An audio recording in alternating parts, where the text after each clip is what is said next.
দুঃখিত, বিষয়টি নিয়ে কথা বলতে হবে ভাবিনি। কিন্তু আসলে আমরা কি দেখছি? নির্বাচন পরপরই যাকে দেশের মানুষ শিক্ষামন্ত্রী হিসেবে দেখতে চেয়েছিল, ঠিক তার ২ মাসের মাথায় তাকে ঘিরে সবচেয়ে বেশি সমালোচনা তৈরি হয়েছে বলে মনে হচ্ছে।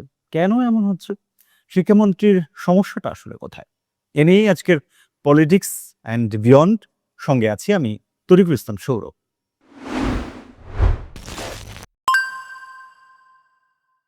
কি তোমরা কেমন আছো? ঠিক মতো লেখাপড়া করছো? করতে হবে, নকল আর হবে না। এই তোমরা কেমন আছো?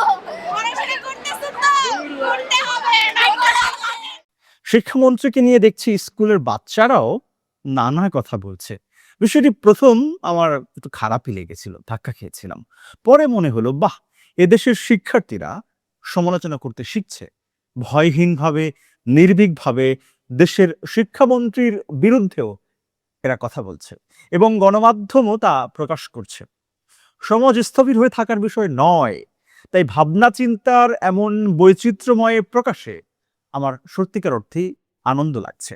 প্রথমেই সিদ্ধান্ত নিতে চাই, শিশুদের বা শিক্ষার্থীদের এই সমালোচনাকে অনেকে যেভাবে বেয়াদবি হিসেবে দেখাতে চান, আমরা সেভাবে দেখতে চাই না।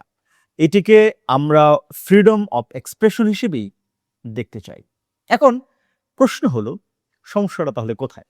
এক কথায় এর উত্তর দেয়া যাবে না। আবার অনেক কথায় পুরোটা ব্যাখ্যা করা যাবে এমন দাবিও আমি করব না। তবে যতটুকু বোঝা যাচ্ছে তা নিয়ে কিছুটা কথা বলা যাক। দেখুন, শিক্ষা প্রতিমন্ত্রী হিসেবে মিলন সাহেব ২০০১ সালে বিএনপি সরকারের সময় বেশ সুনাম অর্জন করেছিল, আমাদের মনে আছে। কারণ তিনি নকলের বিরুদ্ধে কঠোর অবস্থান নিয়েছিলেন। দেশের বিভিন্ন জায়গায় তিনি দৃঢ়ভাবে নকল বিরোধী অভিযান পরিচালনা করেছিলেন, যা মানুষের কাছে প্রশংসিত হয়েছিল। তখন শিক্ষা ব্যবস্থার প্রধান সমস্যা ছিল কিন্তু নকল, এবং তা রোধে তিনি একটা বড় ভূমিকা রেখেছিলেন। কিন্তু ২০ বছরেরও বেশি সময় পর এবার তিনি এখন পূর্ণ শিক্ষামন্ত্রী। তাহলে এখন তাকে একইভাবে সম্মানিত বা মানুষ সম্মান দেওয়ার কথা, কিন্তু এটা কেন হচ্ছে না? কারণ হলো, মিলন সাহেব যেন ২০০১ সালেই আটকে আছেন। মানুষের মানসিকতার যে বিপুল পরিবর্তন এসেছে তা তিনি কোনোভাবেই বুঝতে পারছেন না, কিংবা বুঝতে তিনি চাইছেনও না।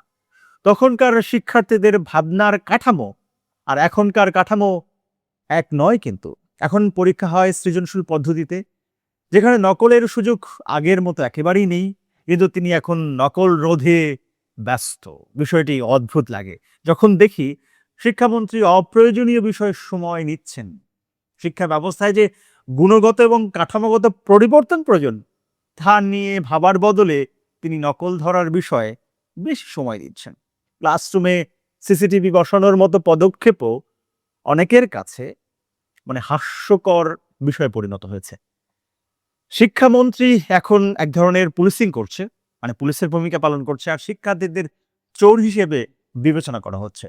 এই প্রজন্ম জেন আলফাকে তারা বুদ্ধিমান, সচেতন, দ্রুত তারা প্রতিক্রিয়া জানায়। আপনি যদি তাদের সঙ্গে চোর পুলিশ খেলতে যান, তারা তা সহজে মেনে নেবে না। তাই শিক্ষামন্ত্রীকে নিয়ে সামাজিক মাধ্যমে ট্রল হওয়াটাও অস্বাভাবিক নয়। যদি শিক্ষামন্ত্রী শিক্ষার্থীদের মনোভাব বুঝতে না পারেন, তাহলে এটি খুবই দ্রুত সরকার বনাম শিক্ষার্থী এই দ্বন্দ্বে রূপ নিতে পারে। ২০০১ সালে তিনি ছিলেন প্রতিমন্ত্রী, তখন মূলত দায়িত্বে ছিলেন শিক্ষামন্ত্রী, আর তিনি মাঠ পর্যায়ে কাজ করতেন। কিন্তু এখন তিনি নিজেই কিন্তু মন্ত্রী। এই বাস্তবতাটিকেও তাকে মেনে নিতে হবে। তিনি যেভাবে বলেছেন, পড়তে বসো, নকল আর হবে না, এসব মন্তব্য নিয়ে এখন নানাজন ভিডিও বানাচ্ছে। হ্যাঁ, বিষয়টি হাসির খোরাক হয়ে উঠেছে যেন। কেন? কারণ তিনি এখনো অতীতের চিন্তাধারায় আটকে আছেন। দেশ এখন এমন এক শিক্ষামন্ত্রীকে পেয়েছে যার নৈতিকতা নিয়ে খুব একটা প্রশ্ন না থাকলেও নতুন সময়কে বুঝতে না পারার স্পষ্ট সীমাবদ্ধতা রয়েছে। প্রধানমন্ত্রী তারেক রহমান আপনার শিক্ষামন্ত্রীকে সামলান, নয়তো আপনার অসাধারণ ইমেজ এই মন্ত্রীরা কালি লিপে দিবে। তাই আবারও বলছি, প্রধানমন্ত্রী শিক্ষামন্ত্রীকে সামলান। সবাই ভালো থাকুন, সুস্থ থাকুন। আর যদি আপনার থাকে কোনো মত, সেটাও জানান আমাদের। মহান মুক্তিযুদ্ধের চেতনা ও বাংলাদেশপন্থী স্বাধীন সাংবাদিকতায় আপনিও হতে পারেন অংশীজন।